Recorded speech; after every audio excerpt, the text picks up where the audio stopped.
It was the spring of 1917 when I first heard that America had finally entered the war. The world seemed to shift under my feet that day, like something big was coming and you couldn't ignore it. You could feel the tremor in Harlem even before the official announcements. The streets were filled with men in their Sunday best, walking proudly to enlist, eager to answer the call. The war wasn't just about guns and trenches for us. It was about something deeper, something long overdue. This was about us fighting not just for a country, but for recognition, for respect. We weren't going over there just to defend freedom. We were going to show the world we were men, worthy of it, worthy of the same honor and treatment as any other soldier. I was only 18, young and eager, but the weight of the decision wasn't lost on me. I wasn't just signing up to fight for America. I was signing up to fight for a chance to be seen for who I really was. I had grown up in Harlem, where we had our own pride, our own sense of identity. We knew that even though America didn't see us that way, we could make the world see us. So when the draft came, I signed up with my friends, not because I was a patriot, but because this was our chance to change the narrative. The unit I enlisted in was the 15th New York National Guard Regiment. We were all proud men, but we were also aware of the walls built between us and the rest of the world, walls that had been there long before any of us could remember. We weren't being sent off to the front lines right away. We were put in a training camp in South Carolina, Camp Wadsworth, where things took a turn. The moment we stepped off the train, I could feel the tension. We weren't in Harlem anymore. There was no community here, no pride, just men who thought we were less than them. We were segregated, of course. No surprise there. The officers, most of them white, didn't even look at us like soldiers. They looked at us like they had to train us just enough to be able to put us on a boat and ship us across the ocean. The training wasn't the same as what the white soldiers were getting. We were treated like second-class citizens, even in the military. We'd be out there, marching in the heat, doing the same drills as the other men. But they'd treat us like we were invisible. They'd make us sleep in tents in the mud, while the white soldiers had proper barracks. They'd give us the worst rations, as if to remind us that no matter how hard we worked, we were still less than. It was a harsh reality, and it stung, but we didn't let it break us. We kept pushing, because we knew what the rest of the world didn't, that we had the same hearts, the same courage, and the same will to fight. The biggest thing was this. They could try to break us, but they couldn't take away our pride. We didn't need them to prove our worth. We knew our worth already. I watched it happen over and over. White officers would bark orders at us, insult us, treat us like dogs, but we didn't give in. We couldn't. It was more than a war overseas. This was a war we were fighting right here, against the very men who thought they were superior, against the system that told us we were less than human. But the more they pushed, the more it made us hungry. We weren't just fighting for the right to live. We were fighting for the right to be respected, and that was worth everything. The months went on like that, with training that felt like a form of punishment. But I don't think I ever felt the weight of that punishment as much as I did when I saw the other soldiers, the white soldiers, getting more than we ever would. They got better equipment, better food, better treatment. But it wasn't about what they were getting. It was about what we were willing to give. And we were willing to give everything. In those long months of training, I found camaraderie with my brothers in arms. We were a family in a way. Our shared struggles, our shared experiences. It made us bond in ways no white soldier could understand. We became something more than just a group of men being sent off to fight a war. We became a unit, a brotherhood. And when they finally called for us to ship out, I felt a strange mix of pride and fear. We were going to France, yes, but we were also going into the unknown.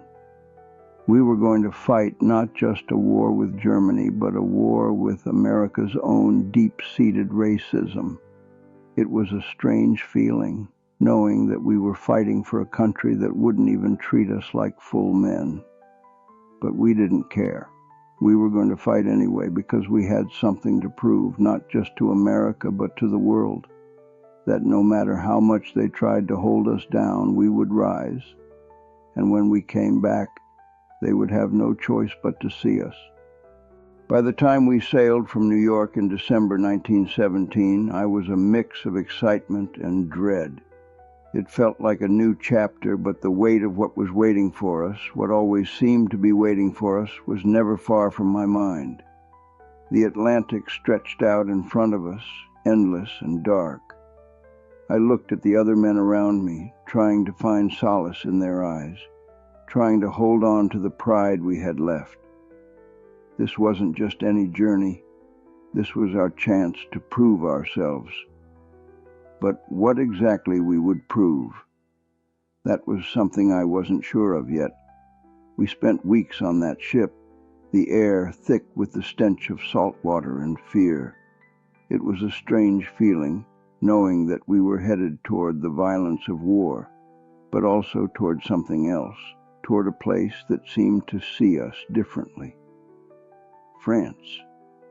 We had heard about the French, how they treated black men with respect, how they didn't have the same kind of racial barriers as the ones we'd been raised with in the States.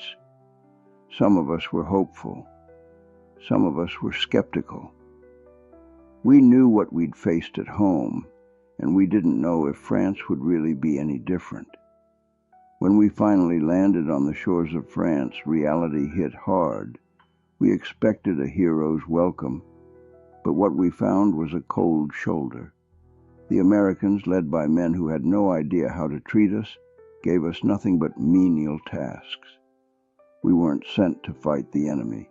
No, we were put to work digging trenches, unloading supplies, laying barbed wire. Our rifles stayed locked away. I could feel the anger building up, and it wasn't just from the heat of the summer. It was the anger of knowing that we were being treated like laborers rather than soldiers. And yet, the French were different. They didn't care about the color of our skin. They cared about the fact that we were soldiers. They saw us for what we were, men who could fight, men who could die for the cause. The more we saw of the French soldiers, the more it hurt that we hadn't been given a chance. They took us in, taught us their ways, and treated us like equals. The French didn't see black men as inferior. They didn't see us as lesser beings. They saw us as soldiers. But there was a part of me, deep down, that resented the fact that the French were willing to treat us better than our own people did. Why had we been sent to dig trenches when we were just as capable as any white man? Why were we treated like animals by the very men who were supposed to be our comrades? These questions lingered unanswered. But one thing was certain, the French didn't care. They wanted us in the fight, and soon enough they got their wish. In a way, I felt a surge of pride when we were finally assigned to the French 16th Division. The Americans had refused to take us seriously, but the French had seen our worth. They handed us their helmets, their rifles, and their rations. For the first time, it felt like we were finally soldiers, like we were finally part of something real. The French didn't care about segregation. They didn't care about our race. They cared about fighting, about winning, and that's all we cared about too. The French officers, hard as they were, didn't treat us like we were different. They didn't make us prove anything. They treated us like soldiers, as they should have. We trained alongside them, learned their tactics, and despite the language barrier, found camaraderie in the trenches. The tension between us and the white American units was palpable, and I couldn't shake the feeling that we had been cast aside by our own country. But in that moment, on the French soil, with the French soldiers beside us, it felt different. For once, we weren't the outsiders, we weren't the laborers, we were soldiers, and that was all that mattered. But as we prepared to march toward the front lines, I knew the fight wasn't just about the Germans, it wasn't just about the enemy. The real battle was the one we were always fighting, the one against those who saw us as less than human. And while the French might have treated us as equals, I couldn't forget the faces of the men we had left behind in America, the men who thought we weren't fit to serve. The war would take us to the front lines soon enough, and I didn't know what would be waiting for us there. But I knew one thing.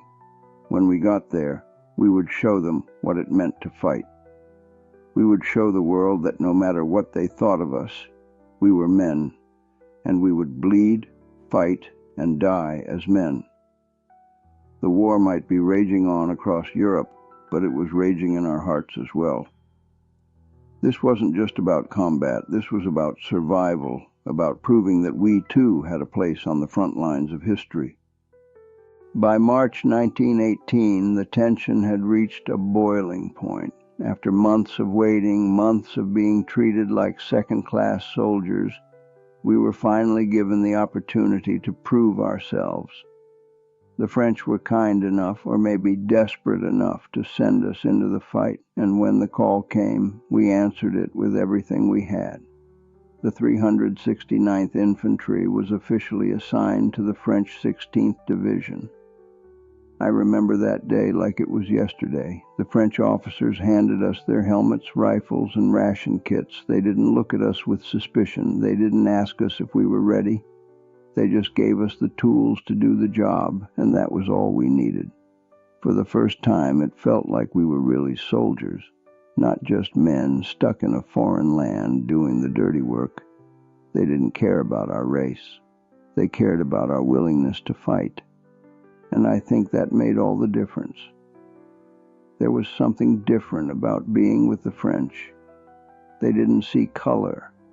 They didn't see a black man and think of him as inferior. They saw a soldier. They trained us as one. And for the first time, I felt respected. Our officers were tough, hard men, but they didn't look down on us. They treated us like we were equal to anyone else who had fought for France. And for a brief moment, I could almost forget the way America had treated us. I could almost forget the years of segregation, the insults, the endless fight just to be seen as a man. But as we prepared to move up toward the front, the realization set in. We were far from home. No one cared about the color of our skin here.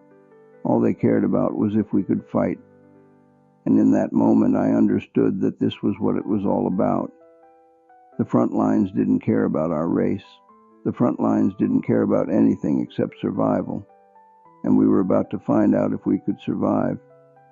The French training was different than what we'd been given back at Camp Wadsworth. There was no prejudice, no division. We were trained as soldiers.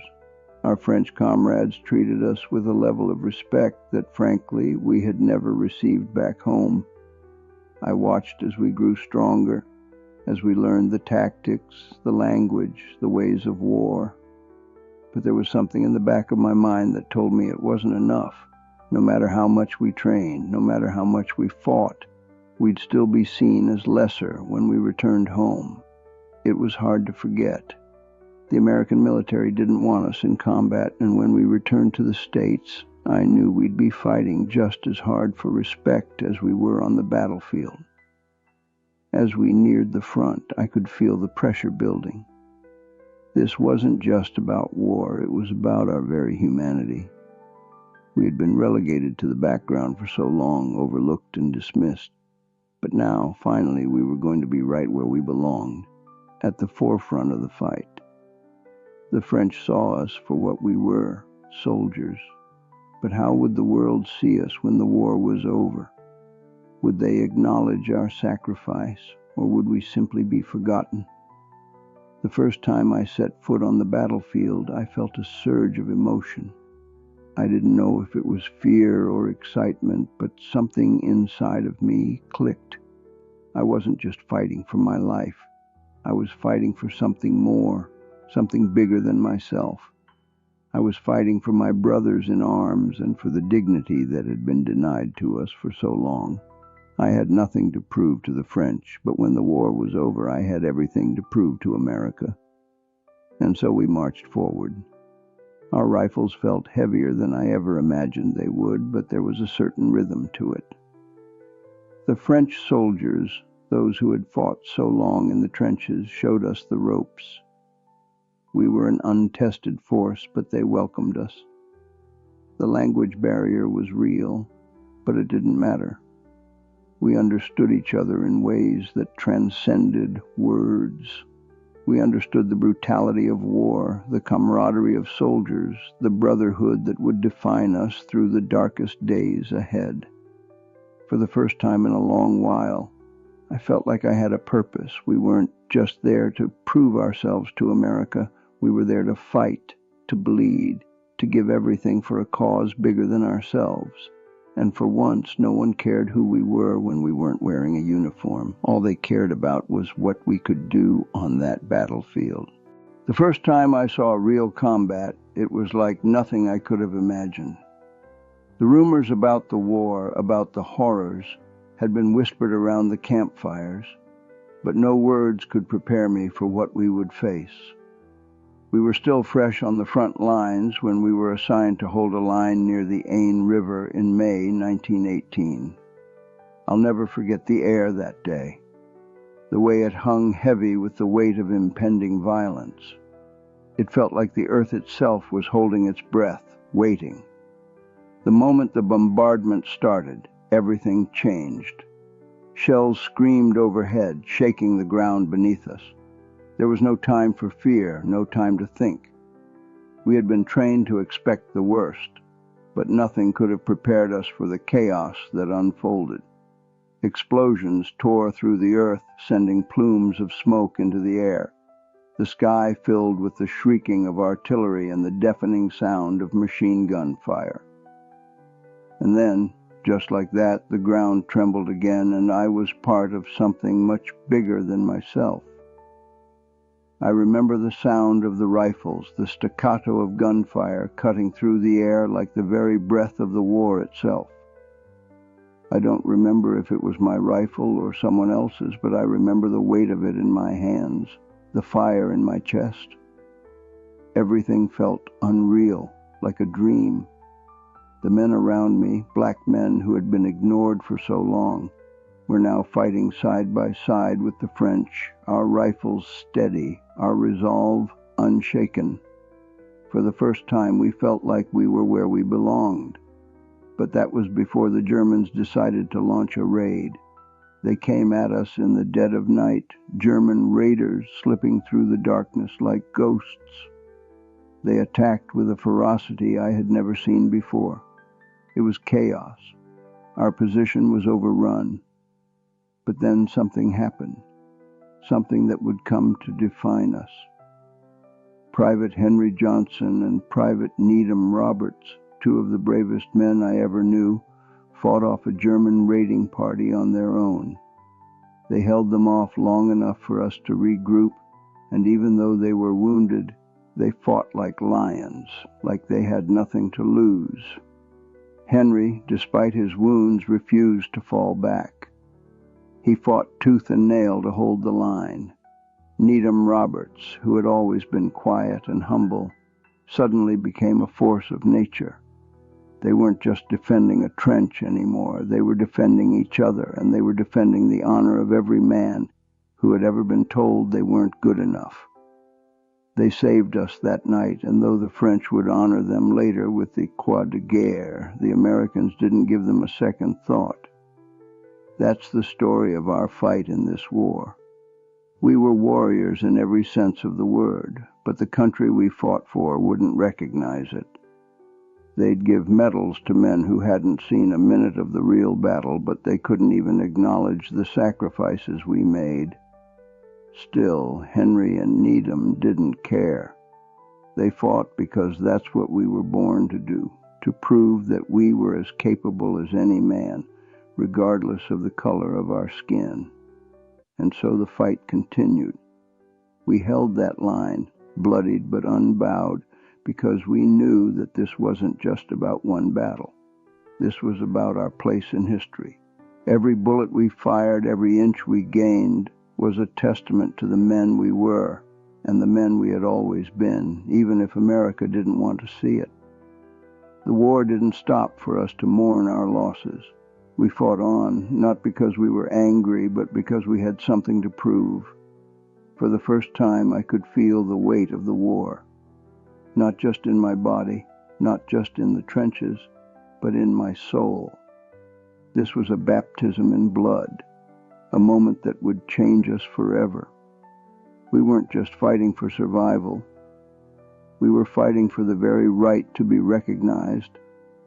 And after that night, after seeing Henry and Needham lay down their lives to save the rest of us, I knew that no matter what happened next, we would never be the same. By the summer of 1918, we had seen enough to know that war was not just about the battles we fought, it was about survival. Every day, every hour was a fight not just against the enemy, but against the despair that crept into your bones. The German artillery hammered us relentlessly. The shell fire never stopped. It felt like the earth itself was trying to swallow us whole. The constant rumble of explosions, the high-pitched whistle of incoming shells, the endless barrages, they became a part of you, a second skin. The trenches were a maze of mud and blood, and you had to learn to live with it. We had dug in deeper than I thought any man could, and we held our ground near the village of Seychaux in the Champagne-Marne sector. I won't lie to you, it was hell. It wasn't just the constant bombardment. It wasn't just the rats, the lice, the rain, the foul stench of death that followed us everywhere we went. It was the isolation, the fear of knowing that at any moment the Germans could break through, and everything we had fought for could be lost. We held the line for what felt like forever. The weeks stretched on, and every day we faced the same brutality. Our rations were meager, and our morale was fragile. But we refused to be rotated out. We didn't want to leave the line.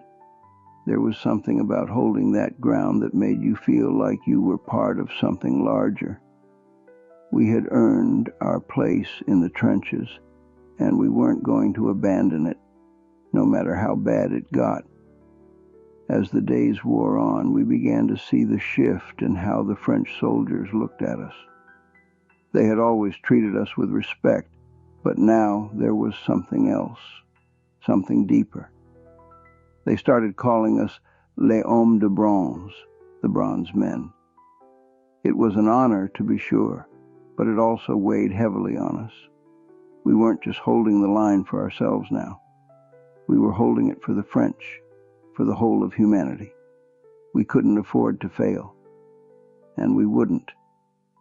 Despite the endless bombardments, despite the constant threat of gas attacks, we kept going. The Germans never stopped coming. The fighting in the trenches was close, brutal, and personal. I remember looking over at one of my comrades, a young man from Harlem, and seeing the weariness in his eyes. He had been through more than any man should endure. But he kept fighting, and so did we all. We fought because that was all we could do. We fought because it was our duty, and because the men beside us depended on us. There was one night when the German shelling was so fierce I thought we might not make it through. The ground shook with every explosion, and it felt like the world was ending. But then something happened that I'll never forget. We were taking cover in the trench when we heard it, a roar, a loud cry from the French soldiers above us. They had heard something, and they were coming down the line to help. We didn't know what it was at first, but we knew this. The French weren't about to let us go down alone. They had our backs. That night we fought side by side with the French, and together we pushed back the Germans. It wasn't just a victory in terms of land or men. It was a victory for the spirit. We had proven to ourselves and to the French that we were more than just the men they had called inferior. We were warriors, and we had earned our place on that battlefield. By the end of the summer, we had seen more death than I care to remember. The weeks had turned into months, and the constant strain began to take its toll. I had buried so many friends, brothers in arms, that I lost count. Some days I didn't know if I would make it through, but somehow we held on. And it wasn't just because we were fighting for victory. It was because we were fighting for each other. The Germans may have thought we were weak, but we were strong in ways they couldn't understand. We had something that they didn't, a sense of purpose that went beyond the war. We were fighting not just for ourselves, but for every black man who had ever been told he was less than human. We were fighting for the men who had fought before us and for those who would come after. We were fighting to prove that we were just as capable, just as worthy, and just as strong as any other soldier who had ever fought for freedom. And the French saw it. The French soldiers began to look at us not with pity or sympathy, but with respect. The word "les hommes de bronze" became a badge of honor we wore proudly, but it was also a reminder of what we had fought for, what we had earned. It wasn't just a victory on the battlefield. It was a victory for us, for our dignity, and for our humanity. When we held that line at Seychelles, we weren't just fighting to keep a patch of land. We were fighting to keep a piece of ourselves. And though the world may never fully understand what we went through, I knew deep down that we had shown everyone what we were capable of. We had proven once and for all that we were soldiers. By the time September rolled around, the war had shifted. It wasn't just about holding lines anymore. The Meuse-Argonne offensive was upon us, and it would be one of the bloodiest chapters of the entire conflict. The 369th was thrust into the heart of it, and everything we had fought for would be put to the test. This wasn't just another battle. It was a defining moment, not just for us, but for the entire war. The battle began on September 26, 1918. The Germans were dug in, entrenched, and prepared to hold their ground. The American forces, weakened but determined, launched wave after wave against their positions. And there we were, part of the push. We were assigned to the area around Seychelles, just a few miles from where we had fought so fiercely in the summer. The Germans had fortified their positions well, and the artillery was devastating. The air felt thick with gunpowder, with death. Every step forward was a battle in itself, and it wasn't just the Germans we were fighting. The land was a battlefield too. Mud, barbed wire, and debris slowed us down at every turn. Every step could be your last. We advanced across fields where the grass had been burned away by shell fire, leaving nothing but scorched earth behind. The Germans had laid their traps, hidden in trenches, bunkers, and machine gun nests. We moved with caution, every man watching his step, knowing that a wrong move could end it all. I don't remember the first few hours. It was a blur of fire and chaos. But I do remember the sense of determination in the air. We couldn't afford to fail now. The French had placed their faith in us, and the rest of the world was watching. I've never seen anything like the way the Germans fought. They fought like cornered animals, savage and relentless. We pushed through, inch by inch, but the losses were heavy. The artillery, the gas, the machine gun fire, it all came at us in waves. The explosions seemed endless, and the roar of the battlefield was deafening. Yet, somehow, we kept moving. We had no choice. We were here to win, and nothing was going to stop us. I saw men fall beside me, my brothers in arms. It didn't matter if they were from Harlem, New Orleans, or any of the other neighborhoods back home. We were all the same now, soldiers. The bodies piled up fast, and the reality of war set in hard. But there was no time to grieve, no time to process. We moved forward, driven by the need to push the Germans back, to reclaim every inch of land, every inch of honor that had been stolen from us. The most brutal part of the fight came near the town of Seychaux itself. It was one of the bloodiest parts of the battle, and we were right in the thick of it. The Germans had dug in deep with their machine guns raking the fields, cutting down anyone who dared show themselves. But we pushed on. The officers kept urging us forward even as the casualties mounted. They were relentless, and so were we. The cries of the wounded, the screams of men who had lost their legs, their arms, those sounds still haunt me to this day. But there was nothing to be done for it except to keep fighting.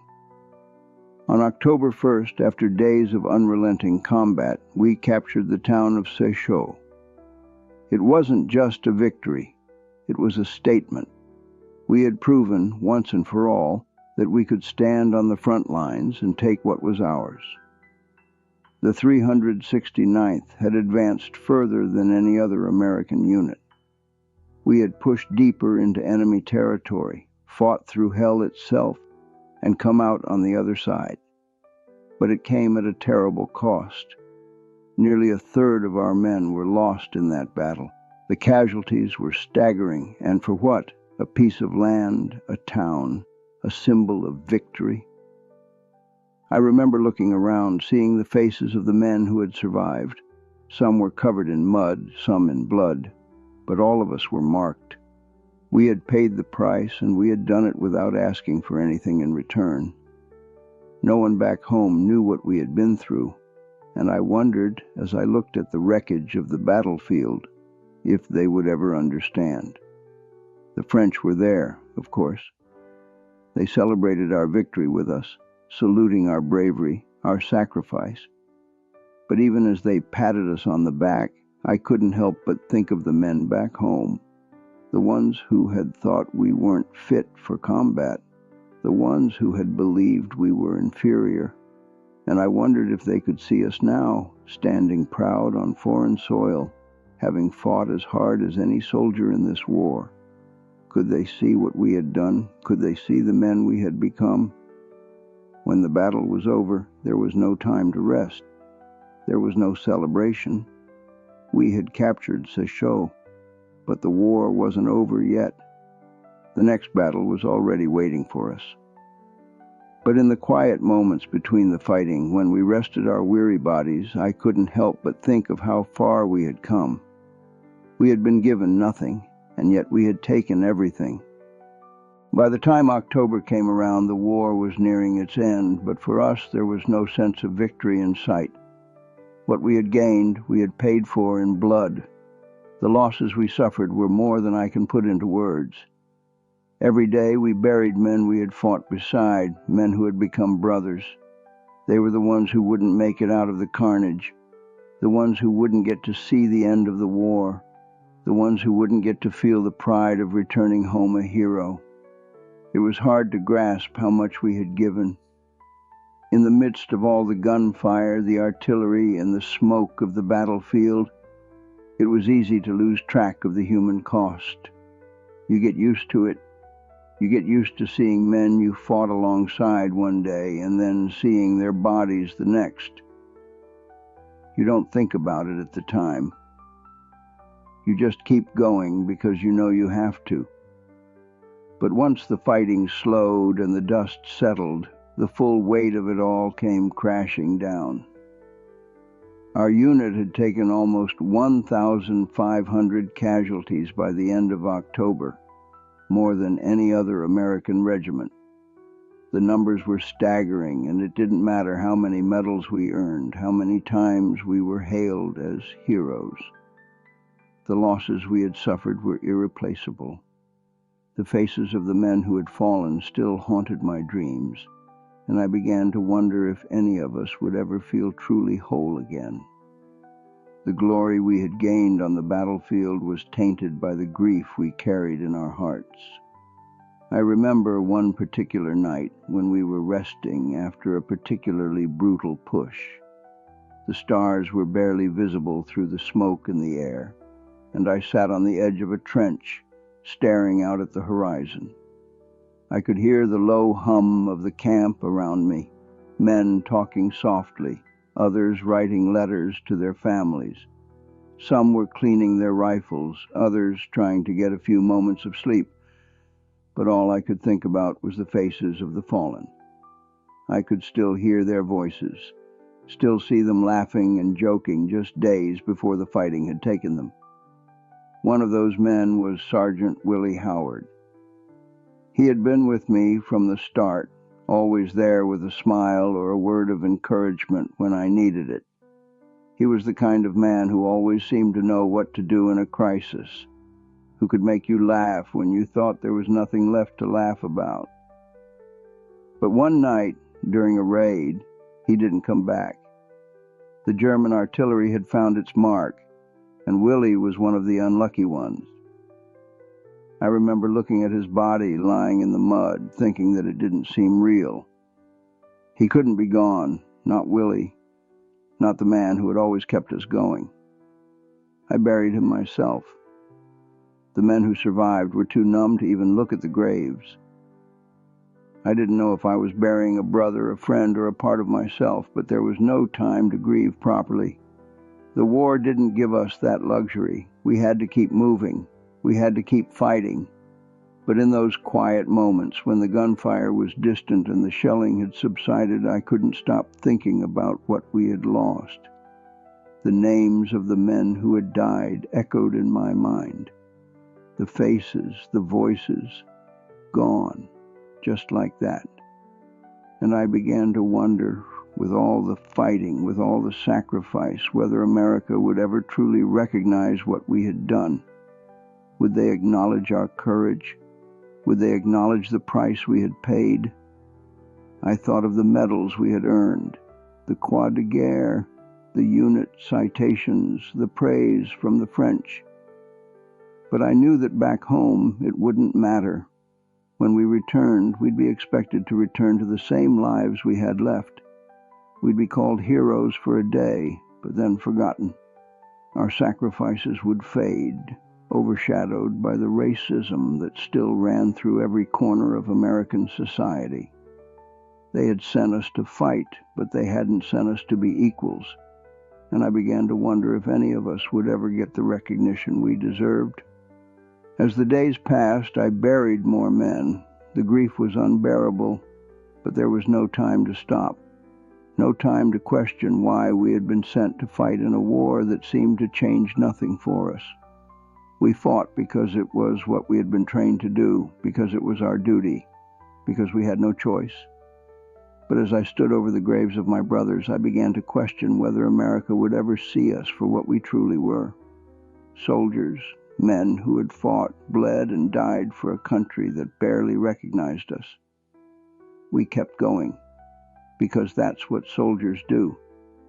But the cost of glory weighed heavy on us all, and with every step forward, I couldn't help but wonder if the world would ever recognize the true cost of the war. Not just the battles we fought, but the men we lost, and the men we had to become in the process. November 11th, 1918, the war ended.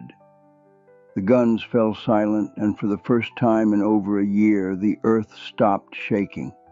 The battlefield, which had once been alive with the screams of artillery and the crackle of gunfire, was now eerily still. But in that silence there was no joy, not for me, not for most of us. The war was over, but the toll it had taken on our bodies, our minds, and our souls would last a lifetime. When the armistice was signed, I couldn't help but feel a strange emptiness, all those months of fighting, all those battles, and for what? The war was over, but it didn't feel like we had won anything. We had pushed through, bled, and fought with everything we had. But the cost was so high. The losses we'd sustained in the Meuse-Argonne offensive in Sochaux, and on every inch of land we had taken, it all weighed on us. The French had celebrated us, saluted our bravery, but at that moment, I wondered if anyone back home would ever understand what we had gone through. Still, we marched on, like soldiers do, and made our way back to Brest, preparing for our return to America.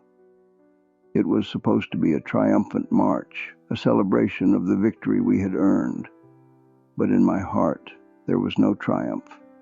There was only weariness, only the hollow ache of knowing that what we had done would likely never be acknowledged in the way it should be.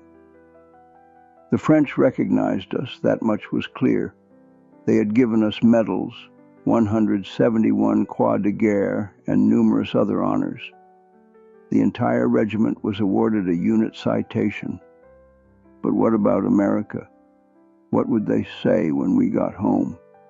Would they see us for what we were, heroes, or would they see us as they always had, as something less than what we had proven ourselves to be? I couldn't help but wonder what it would be like to return to Harlem, to the streets I had left behind. Would they cheer us? Would they welcome us with open arms? Or would it be like all the times before, when we were treated like we didn't belong? The French soldiers had welcomed us as equals, had treated us with respect, but the war wasn't just a fight against the Germans. It was a fight against the very country we were supposed to be defending. And as I boarded the ship back to America, I couldn't shake the feeling that we would never be truly recognized for what we had done. The days on the ship were long, the air thick with the smell of salt water and sweat. But as we neared the shores of America, there was a sense of anticipation. We were going home. We had survived, we had fought and bled for this country, and now finally we were returning as victors. But the question in my mind and in the minds of so many of my brothers was whether America would see us as the victors we were. When we docked in New York in February 1919, we were met with a parade down Fifth Avenue. The city, the country, gave us a hero's welcome, sort of. There were confetti and marching bands, and for a brief moment it felt like the world had recognized us. But that's when the harsh reality of America's racism hit. We couldn't walk into restaurants. We couldn't even sit in certain places on the street. They didn't want us there. They didn't want us to be heroes. They didn't want to acknowledge that we had bled for a country that had never truly accepted us. As I stood there in that parade, I saw the pride in the faces of the men beside me, but I also saw the bitterness in their eyes. They had fought, and they had fought hard, but nothing had really changed. The streets of Harlem didn't look any different.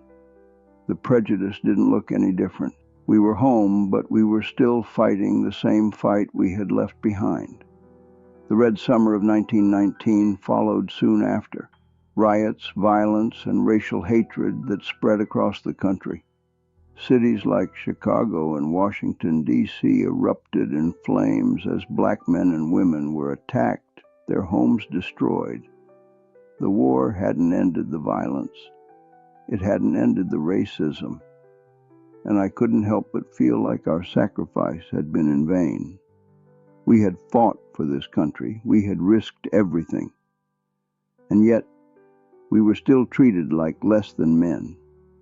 But we didn't stop. We couldn't. We had proven ourselves on the battlefield, and in some ways, we had already won. They could take away our dignity, but they couldn't take away the fact that we had fought, bled, and died with honor. The French had given us respect. The men beside us had given us respect. And that was enough for me, so we marched on. We kept our heads high, even as the world tried to push us down. The war might have ended, but for us, the fight was far from over. It wasn't over in the trenches. It wasn't over in France. And it wasn't over when we returned home. We had fought for something more than victory on the battlefield. We had fought for the right to be recognized, for the right to be treated as men. And though it might not have come immediately, I knew we had planted the seeds for a future. When we got back to New York in February 1919, I expected something more. I expected a hero's welcome, the kind of celebration we deserved after everything we'd been through. After all, we had fought, bled, and died on foreign soil for this country. We had held our ground when others wouldn't, pushed through death, gas, and every kind of horror imaginable. And now we were coming home as victors, as heroes. At least, that's what I thought. But the truth of America's racial divide hit us hard as soon as we stepped off the boat. There was a parade, yes, a parade down Fifth Avenue full of flags, bands, and people cheering. But something felt off. The confetti fell and the band played, but I couldn't shake the feeling that this was just a performance, something they were doing to say thanks while they turned their backs on us in every other way. I looked around at the faces in the crowd, seeing smiles, but not the kind that felt genuine. It was as if we were heroes for a day, but no one wanted to remember us after that. The parade was for show, a fleeting acknowledgement of what we had done. But the minute we stepped off the float, we were back to being black men in a country that never saw us as equal. I couldn't go into any of the restaurants or bars. I couldn't sit in the same places as the white soldiers who had returned home. They didn't care that we had bled for this country. They didn't care that we had proven our worth 1,000 times over. No, we were still black men, and nothing about our skin would ever be forgotten, no matter what we had done. They tried to make us feel like we were part of the country we had fought for, but the truth was, we never truly belonged in their eyes. It was one thing to fight in a foreign land, where the enemy was clear, where we could focus on the task at hand. But coming home was like waking up from a bad dream only to find that it was real. We had fought and survived the worst war the world had ever seen, and yet when we came back, we were reminded that nothing had changed for us. The racism was still there, hanging over us like a shadow we couldn't escape. And then came the Red Summer of 1919. Racial violence erupting across the country. It was like the floodgates had opened, and the violence we had fought against in the trenches came flooding back to America. White mobs attacked black communities in cities like Chicago, Washington, D.C., and Omaha. We had been heroes abroad, but here, in the land we fought for, we were nothing more than targets. Black people were being lynched, homes were being burned, and our very lives were under threat just for existing. I watched the city burn. I watched as the streets filled with anger and fear and hatred, and I realized as I stood there that nothing had changed. We had fought for a country that wouldn't even give us the basic respect we deserved. We had fought to show that we were just as good, just as capable, just as human as anyone else. But the very same people who had praised us during the war now looked at us as a threat, threatened by the idea that we were equal to them. The same America that sent us to die in Europe now turned its back on us when we came home. I had a hard time swallowing that bitter truth. I had expected things to be different. I had hoped that we would return to a world where our sacrifices were recognized, where we were treated with the respect we had earned. But no. Instead, we were met with the harsh reality that for many, our skin color was a permanent barrier we would never be able to break through. The heroes who had returned home were treated like criminals, and the worst part was that no one cared. I remember thinking as I watched the chaos unfold that we had fought for a dream of a better future, one where we were seen as equals, where our contribution wasn't diminished by the color of our skin. But in that moment, I knew that dream was far from reality. And yet, despite it all, we didn't give up. We didn't give in. We kept pushing forward, because that's what soldiers do. We had fought on the front lines of a war that wasn't just about Germany. It was about the fight we were always fighting, the fight for our dignity, for our humanity. It was the fight we would continue to face for the rest of our lives. No matter what the world thought of us, we knew who we were, and as long as we remembered that, we would keep fighting, no matter how long it took. Now, I'm an old man. The years have passed, and I've seen much since then, seen the world change in ways I never thought possible. I've lived long enough to witness some victories, some advancements, but I've also seen the same battles being fought over and over. I've buried friends and comrades, men who never made it back. Some died on the front lines, others died without ever seeing the recognition they deserved. But we carried their memory and we carried their fight. And as I sit here thinking back on all of it, I can't help but feel a quiet strength born from the knowledge that we, the Harlem Hellfighters, proved something to the world. We fought 2 wars, one against Germany, one against the hatred and racism that sought to destroy us long before the war started, long before we ever picked up a rifle. The war in Europe may have ended, but the fight for our dignity, for our place in this country, was far from over. And that's the fight I carry with me to this day. It's a fight that isn't over for me, not for any of us. The world may have moved on, but the scars we carry, the battles we fought, not just on the battlefield, but in the streets of America, are still with us. I've lived through things that many can't even imagine. I've seen the horrors of war, seen things that no man should ever have to see. But I've also seen the resilience of my brothers, the quiet strength we showed when everything else around us was falling apart. When we were sent to France, we were told we weren't good enough to fight. When we returned home, we were reminded that we still weren't good enough. But we didn't let that stop us. We didn't let it define us. We proved who we were on those battlefields. We earned the right to be recognized. And though it took decades for the world to catch up, I hope that the story of the Harlem Hellfighters, of the 369th Infantry, will be remembered for what we did, for what we sacrificed. I remember the faces of the men I fought alongside, the ones who didn't make it back, the ones who died in battle, and the ones who came home with nothing but the memories of their brothers in arms.